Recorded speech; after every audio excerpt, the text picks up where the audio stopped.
Bom dia a todos, bom dia a todas. Sejam muito bem-vindos e bem-vindas a mais um ICL Mercado Investimentos. Hoje, quinta-feira, aproximando aí do fim do ano, uma agenda um pouquinho mais esvaziada, mas a gente tem pontos importantes para trazer para vocês, porque de manhã a gente teve a divulgação do relatório trimestral de inflação, atualizando as projeções do Banco Central para os nossos indicadores, mostrando aí também se teve surpresa ou não do que eles previram no relatório passado. A gente tem algumas notícias importantes da Ásia, porque a gente teve ali um escândalo de segurança na Toyota, algo que derrubou bastante o mercado japonês hoje. Vamos passar por esse ponto e vamos trazer outros indicadores aí, que inclusive saíram ontem, como a confiança do empresário do comércio, divulgado pela CNC. A gente tem também aí alguns dados do IBGE sobre trabalho infantil. Então vamos passar aí todos esses pontos com vocês. Mas antes, André, bom dia. Como é que você está nessa manhã? Bom dia, Débora. Bom dia a todos os nossos telespectadores. O relatório trimestral de inflação, acho que é a grande estrela do dia, né, que está mostrando justamente o que o Banco Central acredita que vai acontecer até o final desse ano. Tem poucos dias, mas os dados demoram um pouco para sair, então vamos ver o que o Banco Central fez. Se ele acertou ou errou, inclusive, na condição de política monetária. Vamos também falar um pouco de trabalho infantil, que piorou durante o governo Bolsonaro. A gente vai trazer essa pesquisa aí do IBGE que está mostrando esses dados. Vamos falar da confiança do empresário e do consumidor também, que é a CNC, né, que colocou isso, né? Mas antes de tudo, né, já para vocês saber o que vocês podem enfrentar durante o dia, o que vai acontecer no dia de hoje, vamos já colocar a nossa agenda aí na tela? Então, hoje a gente teve, né, a divulgação, 8 horas da manhã, do Banco Central, do RTI. RTI é o apelido aí para relatório trimestral de inflação. Em seguida, o Banco Central da Turquia divulgou a política monetária por lá, taxa de juros acima de 40%, continuou acima ainda de 40% a taxa de juros lá. A Turquia tem essa política monetária aí quase maluca, né, que a gente vê acontecendo. Então, a gente tem aí mais de 40% de juros lá. Às 10h30, o Departamento do Comércio vai fazer a leitura final do PIB dos Estados Unidos no terceiro trimestre e também do PCI trimestral ali, leitura final. O Departamento de Trabalho dos Estados Unidos, às 10h30, vai apontar ali o número de pedidos de auxílio-desemprego, então aquele da semana e ali os acumulados, vamos pensar assim, até a semana do dia 9/12. Então aqui a gente tem dados de mercado de trabalho saindo lá nos Estados Unidos. A gente tem a coletiva aqui no Brasil com o Roberto Campos Neto e o Diogo Guilhem, né, que vão falar depois da divulgação do relatório trimestral de inflação, então eles devem comentar aí um pouquinho sobre isso. E temos aí aqueles eventos que já estão acontecendo há algum tempo ali com dirigentes do Banco Central Europeu na Irlanda, então isso continua acontecendo hoje, mas para o fim da tarde a gente tem o Banco Central divulgando o fluxo cambial e reunião do Conselho Monetário Nacional, o CMN, aqui no Brasil. Então, uma agenda, como eu falei, mais branda e com não tantos indicadores sendo divulgados, mas indicadores importantes, os que saíram são importantes. Então, algo para a gente ficar de olho. Então, já vamos partir agora para saber o que está acontecendo no mundo, nas bolsas, aquela notícia de todo santo dia que a gente já coloca para vocês, que para vocês lerem aqui no site, para vocês já saberem o que deve afetar o mercado, o que os mercados estão esperando de divulgação para o dia de hoje, quais são as principais preocupações, o que está puxando o mercado, seja para frente ou seja para trás. Então tá aqui a nossa notícia, né, para vocês terem todo o detalhamento. Mas, Débora, você que toda manhã explica para nós aí tudo o que está acontecendo. Dá um giro do mercado, o que está acontecendo na Ásia, né? Teve problema, escândalo no Japão na Toyota, né? Então, explica para a gente isso. Exatamente, a Ásia continuou com o seu desempenho misto. Então, aquele desempenho que a gente vem observando nos últimos dias, ele continuou hoje na Ásia, então algumas bolsas subiram, outras caíram por motivos diferentes. Então, enquanto a China, né, e o Xangai Composto a gente vai ver no giro de mercado, subiu hoje, então a gente teve ali um dia mais positivo na China, até com o mercado lá se recuperando das perdas mais recentes. A gente teve um momento mais difícil aí para a bolsa chinesa nesses últimos dias da semana. Então a gente tem aí uma recuperação, sinais de recuperação lá no Xangai Composto, mas por outro lado a gente tem o Nikkei 225 caindo bastante hoje, então ele caiu mais de 1%, o Nikkei 225, quiserem colocar aí na tela, o Nikkei 225 caiu quase 1,60%, caiu 1,59% nessa manhã, justamente porque a gente teve um problema, né, na Toyota, um problema de segurança ali. Isso acabou fazendo com que a gente tivesse uma queda de mais de 4% nas ações da montadora, e isso puxou o Nikkei 225 para baixo. O que aconteceu na Toyota? Eles tiveram uma subsidiária da Toyota, informou que eles encontraram 174 irregularidades de segurança em 64 modelos de veículos, e parece que desde abril tinha um comitê ali já observando essas irregularidades, essas condutas aí em relação à segurança. Então já era algo que estava no radar, já estava sendo investigado, e hoje, né, a gente teve essa comunicação que foram realmente encontradas essas irregularidades, 174 não são poucas irregularidades.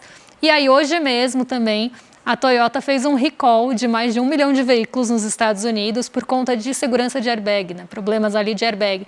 Então isso acabou fazendo com que as ações da montadora caíssem muito, né? Um problema, né? Um escândalo mesmo, foi tratado como um escândalo de segurança. Esses veículos, né? Esses modelos aí da subsidiária da Toyota, inclusive eram vendidos pela matriz. Então a gente teve a venda suspensa tanto no Japão quanto no exterior. Então, realmente, algo que puxou muito a montadora para baixo. A gente teve queda de 4,03% nas ações da Toyota. Os concorrentes subiram, mas a Toyota afundou hoje. Isso puxou muito o Nikkei 225 para baixo. Então, a queda de 4% da Toyota contribuiu muito para essa queda do Nikkei 225, que vinha até numa toada boa, né, ali depois da decisão de política monetária do Japão. Então, a gente tinha ali um Nikkei 225 em recuperação, e hoje ele volta para o terreno negativo por conta aí desse escândalo. Vamos para o Brasil então agora, porque a gente teve a divulgação nessa manhã, né, do relatório trimestral de inflação. O Banco Central ele sempre divulga esse relatório a cada 3 meses, até por isso que se chama trimestral, né? O último foi em setembro, final de setembro. E com isso a gente consegue ver o que o Banco Central estava projetando e está projetando agora para a economia brasileira, como que ele pensou para fazer as suas conduções de política monetária, se teve erro ou não. Então a gente tem todo um relatório bem detalhado, está lá no site do Banco Central, é só vocês entrarem lá. A notícia no nosso site também está bem completa aí para vocês saberem de maneira mais resumida o que está acontecendo, mas vamos começar a explicar agora tudo o que aconteceu aí nesse relatório. Primeira parte que a gente vai falar é justamente da previsão do PIB. Isso é importante porque quando você tem a previsão do PIB, também vai conduzir aí sobre o que você está esperando, né? Se eles acham que a economia está crescendo muito ou não, se deve forçar ou não uma queda. A gente teve aí um dado que não é muito usual, né? Que é o chamado hiato do produto, ainda está no terreno negativo, ou seja, isso aí significa que ainda tem espaço para corte de taxa de juros. Então, mesmo ele melhorando a previsão do PIB para esse ano, né, sendo mais otimista, não tem nenhuma possibilidade aí de pensar em aumentar a taxa de juros para conter esse aumento, né? Não estamos no caso dos Estados Unidos, por exemplo. E a gente tem que agora, o Banco Central acredita que a economia no final de 2023 vai ser de um crescimento do PIB de 3%, antes ele esperava 2,9%. Então, ele superou, inclusive, o que o Boletim Focus estava prevendo, né? Então, ele está muito mais próximo agora do que está acontecendo do relatório do Ministério da Fazenda, né? Ele acredita que vai ter um aumento ainda maior da agropecuária, ele acreditava que a agropecuária ia crescer 13%, agora ele acredita que a agropecuária vai crescer 15,5% nesse ano, né? O setor de serviços, ele também melhorou a expectativa, estava com crescimento 2,1%, ele acha que agora os serviços vão crescer 2,5%, só que ele piorou a sua perspectiva em relação à indústria, que antes ele acreditava no crescimento de 2% na indústria no total, agora o crescimento vai ser de só 1,3%. A indústria, então, continua sendo o ponto mais preocupante de todos em relação à nossa atividade industrial. A gente está mostrando as pesquisas mensais, como que a indústria está andando de lado. Então esse aí é o principal foco que tem que ter o governo Lula, né? Melhorar o setor industrial que está muito fragilizado. Então essa aí é uma das maiores preocupações que a gente tem. Quando a gente pega o que a gente chama de ótica da demanda, né? Ou ótica do consumo, né? A gente vê então como que esse PIB, né, está sendo gasto, justamente porque aquilo que é produzido tem que ser igual àquilo que é consumido. Essa é uma regra contábil na hora de você fazer o PIB. Então você vê que o consumo das famílias está puxando muito o PIB esse ano, 3,5% de aumento, um aumento de expectativa até porque estava em 2,8% de aumento, né, o PIB, o consumo das famílias na última divulgação do relatório. O consumo do governo provavelmente vai cair, então ele acreditava que o governo ia ter um aumento de gasto de 1,8%, agora o aumento do gasto vai ser de 1,3%, ou seja, existia uma certa desaceleração de gasto nesses últimos trimestres, justamente para chegar na meta fiscal aí desejada, então você teve essa redução aí do que o governo gastou, então também reduziu-se a projeção. O investimento, que é justamente o gasto das indústrias, é a pior parte do nosso PIB. Você teve um aumento do pessimismo em relação a isso. Antes se esperava que ia cair só 2,2%. Agora se espera que vai cair 3,4%. Mas as exportações, como a gente já está mostrando aí, a gente está tendo o nosso melhor ano, né? Vamos bater recorde no nível de saldo da balança comercial, um aumento de 8,8% das exportações em relação ao ano passado. Antes estava previsto um aumento de 6,7%. Também está prevista uma queda de 1,1% nas importações, ou seja, o saldo da balança comercial vai ficar maior ainda. Então, o que vai puxar o PIB pelo lado da produção é os serviços, que ele está só em 2,5%, mas ele tem um peso de quase 70% do PIB, no PIB brasileiro, então ele que vai ser o grande motor. O agropecuário também vai crescer bastante, mesmo tendo uma participação menor, menos de 10% do PIB. E observando os consumos a nossa comércio exterior e as famílias, o gasto que as famílias estão tendo esse ano, que vão acabar puxando o PIB para cima, Débora. E a gente teve também, né, no relatório trimestral de inflação, aquela surpresa, né? O Banco Central acertou ou errou, André, a previsão para a inflação do último trimestre? Vamos lá que a gente vai mostrar isso, né? Porque isso aqui é importante para vocês entenderem o quê? Essa surpresa é o quê? O Banco Central ele vai lá e faz uma estimativa do que ele acha que vai ser a inflação. Isso aí justamente vai balizar o que o Banco Central faz na hora de aumentar ou reduzir taxa Selic. Então, o que o Banco Central fez? Ele superestimou as expectativas. Ele acreditava que a inflação de setembro seria de 0,38%, só que ela foi de 0,26%. Então, teve uma surpresa de 0,12% negativa. A de outubro, ele acreditava que ia ser de 0,41%, foi de 0,24%, uma surpresa negativa de 0,17%. Novembro, 0,39%, aconteceu uma inflação de 0,28%, uma surpresa negativa de 0,11%. No acumulado em 12 meses, o Banco Central acreditava que a gente estaria agora em 5,1% de inflação, só que a gente está em 4,68%, dentro da meta, inclusive, que o Banco Central estipula. Então, a surpresa que o Banco Central teve é de 0,42%. Parece pouco? Parece, né? Mas aí que está um grande problema, porque se ele está superestimando, significa que ele significa que ele tinha espaço para uma política monetária mais contundente, uma política monetária menos forçosa, menos agressiva. Então, ele poderia ter abaixado, inclusive, a taxa de juros um pouco mais.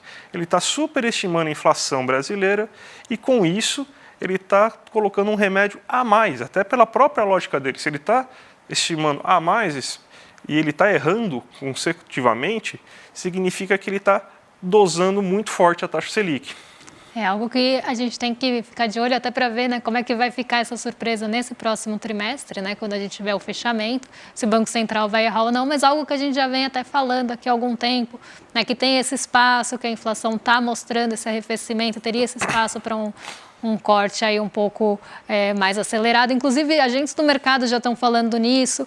Nas previsões da Selic do ano que vem já estão começando a ser revistas para baixo do relatório Focus por vários agentes. Então, aqui a gente deve ver uma mudança no ano que vem no relatório Focus para a Selic de 24 e a gente começa a ver essa pressão, até porque os dados inflacionários estão mostrando esse arrefecimento e até a expectativa para outros anos também. Então, a gente tem aí um espaço maior e o mercado, inclusive, deve começar a pressionar em relação a isso. Mas agora a gente vai falar de uma notícia triste, né? Porque o IBGE divulgou que o trabalho infantil no governo Bolsonaro aumentou, né? Algo que vinha em queda há alguns anos já. Acredito que qualquer governo do mundo aí tenha que ter como bandeira reduzir, né? Criança não deve trabalhar. E quando a gente está falando de trabalho infantil, A gente não está falando só de trabalho de menores de 18 anos, 16, 17 anos. A gente está falando de crianças de 5 a 13 anos de idade. Então, você teve um aumento desse tipo de trabalho. O IBGE mostrou que a característica desse trabalhador infantil é majoritariamente pessoas pretas e pardas. As pessoas brancas são só 30% desses pequenos trabalhadores infantis, né? E você estava tendo uma queda. Daí, no governo Bolsonaro, você teve um aumento, né? Que ele estava em 4,5%, né? Então você teve uma queda que desde os anos 2010, essa queda saiu de 5,1%, foi para 4,5%. Aí no governo Bolsonaro, em 4 anos, subiu para 4,9%. Então você teve uma piora considerável do trabalho infantil. Aumentou também a quantidade de pessoas em situação de trabalho infantil, né? Muitas crianças começaram a trabalhar. A gente teve a pandemia, óbvio, mas a gente tem que lembrar também que não foram poucas vezes que Bolsonaro e bolsonaristas falaram, né, sobre que acreditava que não vinha problema nenhum em uma criança trabalhar, gerar uma fonte de renda maior para a família. Quiseram, inclusive, fazer algumas propostas de legalização de trabalho infantil em algumas áreas, né? Chegou a se cogitar isso, né? Então, simplesmente o governo Bolsonaro ele não levou isso como bandeira e esse foi o resultado. Mais crianças trabalhando. E quando a gente está falando desses trabalhos infantis, a gente não está falando a gente está falando de trabalhos que prejudicam fisicamente e mentalmente as crianças. Então é isso que a gente está tratando. São trabalhos de risco, que colocam em risco a vida das crianças. Então, essa é mais uma mazela aí que vai demorar tempo para a gente conseguir curar do governo Bolsonaro, Débora. É uma tristeza mesmo essa interrupção da tendência de queda que tinha sido observada até 2019. E a gente vai falar também de uma notícia não muito alegre, que é a confiança do empresário no comércio. A gente teve a divulgação ontem, ali por volta das 10h30, 11 horas, da CNC, né? E a gente teve uma queda na confiança do empresário do comércio, agora em dezembro. E a gente tem que lembrar que dezembro é um mês, né, de, assim, aproximação de fim de ano, na verdade, normalmente é uma época que o comércio está mais animado. Mas a gente vê uma tendência de queda em todos os indicadores aí, exceto ali o de confiança para contratações, a gente vê uma tendência realmente de queda nos demais. Então, a linha laranja, para quem está vendo, acompanhando aqui com a gente, mostra a expectativa do comércio para o próximo, né, para os próximos meses, né, então para o futuro, vamos pensar assim. A linha azul mostra a confiança do comércio e a gente tem aí uma linha branca que mostra se ele vai investir e contratar, né? Então aqui a gente tem essas 3 medidas aí sendo divulgadas. Depois a gente vai abrir para ver como é que ficou cada uma delas. Mas a gente vê que o índice no geral, né, ele caiu de 125 para 108 entre dezembro de 2022 e dezembro de 2023, e a gente vê essa aceleração de queda acontecendo aí desde outubro, né? Então, outubro, novembro e dezembro, 3 meses de queda na confiança, justamente quando o comércio deveria estar mais confiante com a aproximação do fim do ano. O mesmo acontece com as expectativas para o futuro, elas saem ali de 150,5 e vão para 140,8. Então, o comércio também não está, e aqui a gente vê até uma queda também acelerada a partir de outubro, e uma manutenção ali entre agosto e setembro. Então, a gente vê esse comportamento do comércio mostrando que ele não está confiante nem no presente e nem para o futuro aí em relação à atividade comercial. E a gente vai ver também em que pontos ele não está confiante ou está mais ou menos confiante. E a gente tem ali esse índice de investimento e novas contratações aí também caindo ao longo do ano de 114,6 para 105. Então a gente sabe, né, a gente vem falando disso há algum tempo, a situação do comércio não está das melhores, a atividade comercial ela está patinando muito, o comércio está sofrendo bastante, né, principalmente quando a gente fala de bens mais caros, esses bens ainda têm ali uma dificuldade de serem comprados e vendidos, né, aqui no mercado brasileiro, mas essa situação aí é bem complicada, principalmente na época que ela vem, né? Então, em vez do comércio estar mais otimista em relação ao fim do ano, ele está mais pessimista com o fim do ano. Isso aí tá. A gente estava esperando uma certa sazonalidade positiva agora nesse mês, né? E pelo visto não vai ocorrer, né? Mesmo com a renda aumentando, o desemprego menor. Se a gente acabou de ver uma expectativa maior de consumo das famílias aí, 3,5% de aumento do PIB dos consumos da família, mas esse consumo não está indo para o comércio, né? Ele está indo mais para os serviços, pelo visto, como um todo. Então, as pessoas não estão comprando, até porque as dificuldades de financiamento estão muito altas.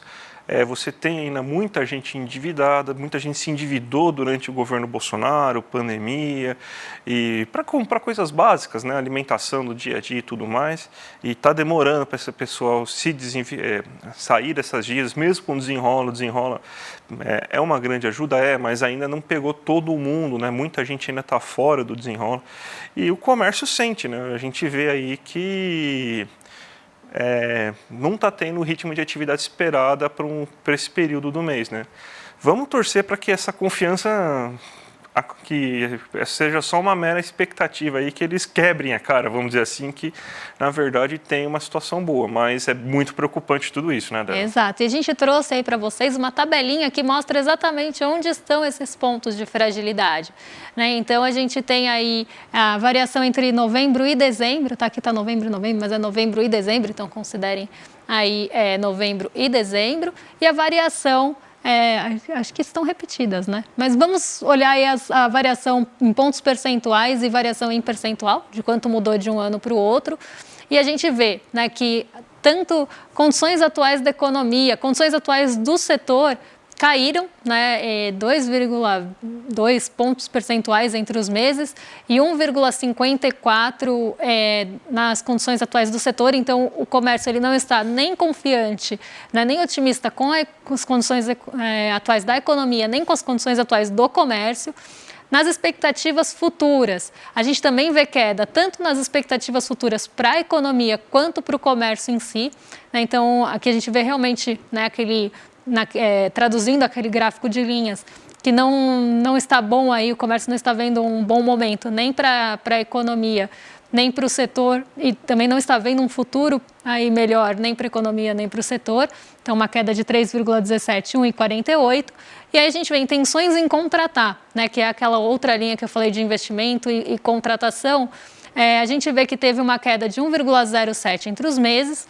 Então, o comércio não está com intenções, né, de contratar, não está otimista, mas tem alguma intenção em investir. Então, a gente vê uma melhora aqui nas intenções de investir entre os meses. Então, talvez se a gente tivesse uma melhora nas expectativas para o futuro, talvez, inclusive, esses 3 últimos parâmetros aqui tivessem melhores. Mas a gente vê que a intenção em investir subiu um pouquinho. Então, dependendo das condições para o ano que vem, o comércio pode voltar a investir e melhorou, pelo menos, aí a confiança na situação dos estoques. Então, os estoques melhoraram e tem-se aí uma confiança que eles vão melhorar. Então, a gente tem também essa variação positiva aí de melhor confiança na situação dos estoques. Então, se os estoques estão numa melhor situação, talvez seja o momento de investir, comprar mais, mas eles ainda não vão fazer esse investimento grande se eles não verem uma melhora na expectativa para o futuro. Débora, não foi só o Brasil que melhorou o rating, né? A Petrobras também melhorou o rating, né? Então já vamos agora fazer um pacotão final aqui. Fala sobre essa mudança de rating da Petrobras aí e como isso afetou já nossas aberturas de mercado. Então, já vamos fazer esse pacotão então? Vamos. Ontem a gente teve, né, a divulgação da S&P no fim da tarde, né? Não foi algo que aconteceu logo no começo do dia, foi mais no fim da tarde mesmo. A revisão do rating da Petrobras, né? Então, aquela nota de crédito, se a empresa é uma boa pagadora ou não, assim como a gente teve do Brasil, a Petrobras também teve elevação. Então, ela saiu de BB- para BB. E a gente viu essa mudança em outras empresas também aqui da nossa Bolsa. E a Petrobras, ela tem um peso muito grande, né, no Ibovespa. E nesse fim de ano, quando a gente tem ali essa liquidez mais reduzida, quando a gente começa a ter menos negociações, quando o giro, né, quando a gente fala giro ali de negócios, a gente está falando do quanto teve de negociação em reais na Bolsa. Então, aqui a gente vê que tudo isso cai no fim do ano. E qualquer movimentação que a gente tenha em ações de grande peso, elas ganham até um peso maior, justamente porque o resto está muito parado. Então, ontem a Petrobras ela se descolou, ontem foi um dia negativo para a nossa Bolsa, nosso Ibovespa estava naquela estabilidade que a gente falou no começo da manhã, até quase o fim do dia. Nos 45 minutos do segundo tempo, ela vai para o terreno negativo, acompanhando uma deterioração que teve em Nova York. Mas quem segurou essa queda nesse 0,79, que poderia ter sido pior, foi a Petrobras. Justamente porque a gente teve um dia de alta no preço do petróleo, não tão acelerada quanto a gente viu hoje na manhã do dia de ontem, mas a gente continuou com esse movimento de alta no preço do petróleo Brent, ele fechou em alta de 0,60 aproximadamente. E aí veio essa notícia da S&P elevando essa classificação de crédito da Petrobras para BB. Então isso puxou um fôlego ainda maior e a Petrobras foi quem evitou aí que a nossa bolsa caísse mais ontem. Então, dia positivo ontem para a Petrobras e hoje ela continua também aí um pouco mais positiva. E o que isso influenciou no mercado, Débora? Vamos lá, abertura do mercado agora, põe na tela aí a tela da Débora para a gente ver como que os mercados estão hoje. Tá uma alta considerável da Petrobras, mas não é só do Ibovespa, mas não é só Petrobras, né? Não, a gente tem a Vale puxando muito a alta hoje também, porque o minério de ferro negociado lá em Dalian, na China, subiu mais de 3,5%. Isso trouxe um otimismo para o setor de mineração e siderurgia como um todo. E a gente teve essa alta, inclusive, acelerada depois que saíram aqueles dados que eu falei que iam sair 10,5 nos Estados Unidos, eles já saíram. A gente não está vendo a abertura de Nova York aqui, mas quando aparecer vai sendo positivo, porque a gente teve uma surpresa do mercado na leitura do PIB do terceiro trimestre. Era esperado que o PIB ficasse em 5,2%, né, que era a última leitura. Ele ficou em 4,9% na leitura final, então abaixo da última projeção. Isso puxou ali aquelas expectativas para os juros para baixo, os rendimentos das treasuries também. E o monitoramento do CME Group foi reforçado naquela expectativa que deve começar o corte aí em março na taxa de juros nos Estados Unidos. Outro ponto também o PCI trimestral, que é o índice de preços de gastos com consumo pessoal, uma medida que o Fed adora. Então, o Banco Central dos Estados Unidos olha muito para essa medida de inflação e ela também, na leitura final, ficou abaixo do anterior, ficou em 2,6, mostrou desaceleração em relação à leitura anterior. Então, isso tudo deve trazer também um cenário global, um cenário externo aí mais positivo e deve impulsionar nosso Ibovespa. Então, não só a Petrobras aí com seu rating revisado, como a Vale também que tem um peso grande. E, como eu falei, todas as ações que têm peso grande ganham até uma importância maior. Nesse momento que o giro fica mais baixo, isso deve puxar aí o nosso Ibovespa para cima e a abertura de Nova York deve ser positiva. Se der tempo, ela vai aparecer aqui, porque está naquele delay. Então, ela deve ser mais positiva hoje por conta dessas surpresas que reforçaram aí a expectativa dos investidores dos cortes acontecerem mais cedo, mesmo com os dirigentes do Fed falando o contrário. Foi. Acertei, ó. 0,70 de alta no S&P. O Nikkei 225, como eu falei aqui, é arredondamento, tá? Caiu 1,59% hoje. Xangai Composto ficou positivo aí nessa manhã, se recuperando das perdas mais recentes. O dólar, que ontem subiu justamente porque a gente teve uma correção tanto de bolsa quanto de dólar, né? A gente teve aquela realização de ganhos que a gente vê acontecendo quando a gente tem dias muito positivos acontecendo de forma consecutiva. Ontem o dólar teve um ajuste, foi para 4,92. Hoje ele volta para 4,87, caindo quase 1%, justamente aí apoiado nesse reforço de expectativa que o Fed deve cortar as taxas de juros mais cedo. Então, a gente vê até uma pressão do mercado aqui, porque os dirigentes estão falando, não, tem que olhar a inflação, tem que olhar o cenário inflacionário, tem que olhar o cenário do ano que vem, é muito cedo, e o mercado continua jogando as treasuries para baixo. Então, a gente vê, inclusive, uma pressão do mercado para que esse corte aconteça em março. E hoje ele continua, essa pressão continua e isso faz o dólar se desvalorizar, tanto frente ao real, quanto frente aos seus pares, que é o que a gente vê aí no DXY, que cai 0,53%. O petróleo Brent, que subiu ontem, hoje ele está caindo, né? Então ele subiu muito essa semana por conta daquela questão no Mar Vermelho, do ataque aos navios, todo o temor que isso gerou ali em relação a mudanças de rotas. Hoje ele também sofre correção e volta para baixo dos $80. Ontem ele fechou ali perto dos 80, mas ainda ficou abaixo e agora ele se distancia ainda mais. Ótimo, Débora. Débora, a gente ontem, né, teve a grande estreia aí da nossa primeira série, né, exclusiva aí do ICL, A Luta pela Esperança, um sucesso, gente. Só para alunos do ICL, então, se você ainda não é aluno do ICL, vira aluno aí, para ver essa série que está imperdível, com o nosso querido padre Júlio Lancelotti, com o Leonardo Boff e com o Chico Pinheiro. Então, gente, só para relembrar, ó, primeira série exclusiva de CL, A Luta pela Esperança. Então, vale a pena, gente. E se você já é aluno, não perca, tá imperdível essa série. E hoje, vamos continuar aqui também nos nossos canais de CL, porque às 5 horas da tarde a gente tem o William De Luca no Rolê ICL. Às 6 horas da tarde a gente já vai para o ICL Notícia segunda edição com a Gabi Varela, com o Chico Sá e com o Chico Pinheiro. E às 7h30 da noite a gente tem o Sinapse com o César Caleron e a Robertinha Garcia. E agora, Débora, você vai se despedir aí, porque esse é o último dia no ano, né? Então Exatamente. A Débora volta no que vem, tá bom, gente? Fiquem tranquilos. Mas amanhã tem ICL Mercado. Amanhã tem ICL Mercado, mas eu faço sozinho. Mas a Débora, último dia do ano agora, né? Amanhã tem a sequência que vocês já conhecem, então Desperta às 7, tem aí o ICL Notícias primeira edição, tem o Em Detalhes em seguida, ICL Mercado Investimentos vai acontecer, vocês vão estar aí na excelente companhia do André. Eu vou me despedir de vocês, porque eu volto só no ano que vem. Então, no dia 8 de janeiro, a gente está de volta com o ICL Mercado Investimentos para falar de tudo o que aconteceu ou não aconteceu nesse fim de ano, que deve ser muito parado. A gente já está vendo aí as coisas diminuírem o ritmo. Então, eu volto no dia 8, quero desejar para vocês aí um excelente final de ano, excelentes festas e aí um ótimo ano novo. O meu ano novo vai começar antes, dia 28 de dezembro, mas eu desejo aí para vocês um excelente ano novo e até ano que vem. Eu volto amanhã, tá bom, gente? Um abraço. Tchau, tchau. O ICL tem um convite para você. Quem faz esse convite é Leonardo Boff.